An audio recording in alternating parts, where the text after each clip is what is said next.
Alors bonsoir, je voulais vous donner des petites nouvelles pour celles qui m'ont demandé, pour, l'école de mon fils. Donc comme vous le savez, j'ai pas mal de déboires avec, elle et je vous avais notamment raconté que ça me faisait un peu rigoler parce que j'avais l'impression de ressembler de plus en plus à ma mère qui, elle, détestait l'école alors que moi j'ai toujours essayé de la convaincre que c'était chouette l'école. Et voilà, les choses s'inversent ainsi et je ressemble de plus en plus à ma mère et mon fils ressemble de plus en plus à moi quand j'avais son âge. Je me rappelle notamment, j'ai toujours adoré les maths. Oui, j'ai toujours été, la meilleure en maths, en primaire, au collège et en fait, je me rappelle, d'un problème que j'avais eu avec mon prof. Je sais plus si c'était en sixième ou cinquième. En tout cas, c'était mon prof de collège, prof de maths et en gros, il nous expliquait, qu'en fait, quand vous avez un multiplicateur avec une parenthèse, bah, il fallait le mettre devant. En fait, mathématiquement, ça n'a aucun sens. On peut le mettre soit devant, soit derrière. Mais lui, il voulait m'obliger à le faire parce qu'il disait que, méthodiquement, ben, ça allait me générer moins d'erreurs.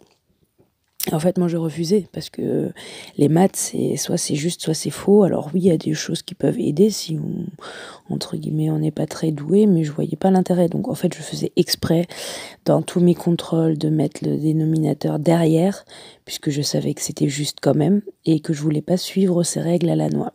Et donc ça le mettait hors de lui. Il avait convoqué ma mère en disant que je respectais pas l'autorité, que j'étais réfractaire, etc., etc.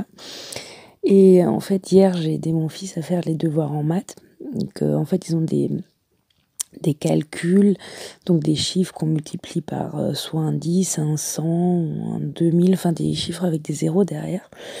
Et en fait, on leur demande de les décomposer. Et donc, en fait, si par exemple vous avez 55 fois 200, on veut que vous écriviez que ça fait 55 fois 2 fois 100.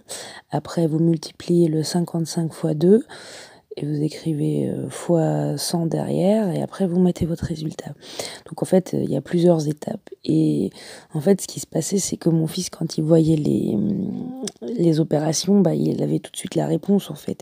Il décomposait dans sa tête en fait. Et ça allait tellement vite qu'il voyait pas l'intérêt. Donc les premières, je lui ai dit que voilà, il faut faire comme ça, faut faire voilà les 3 étapes que la maîtresse elle attend. Et limite, il comprenait même pas parce que pour lui c'était logique et j'ai retrouvé pas mal de choses que j'avais moi aussi à l'école, quoi, que tu comprends pas pourquoi on te demande de faire des choses stupides comme ça.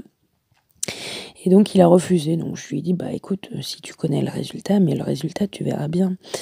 Et donc ce soir il est rentré, la maîtresse lui a dit que c'était faux parce qu'il a pas fait comme il devait. Et donc je lui ai mis un petit mot pour lui dire que les maths, c'est pas des process, c'est pas des méthodes. Les maths, soit c'est juste, soit c'est faux. Après, effectivement, les méthodes peuvent aider à apprendre. Mais bon, quand les enfants savent déjà, ça ne sert à rien. Donc voilà, je me suis encore fait une amie, mais je suis très fière de mon fils parce qu'il est une forte tête en maths comme moi. Et voilà. Demain, j'ai rendez-vous avec la directrice et le médiateur, donc je vous donnerai encore des nouvelles, soit à l'écrit, soit à l'oral. Allez, merci pour tous vos petits messages. Bisous, bonne nuit.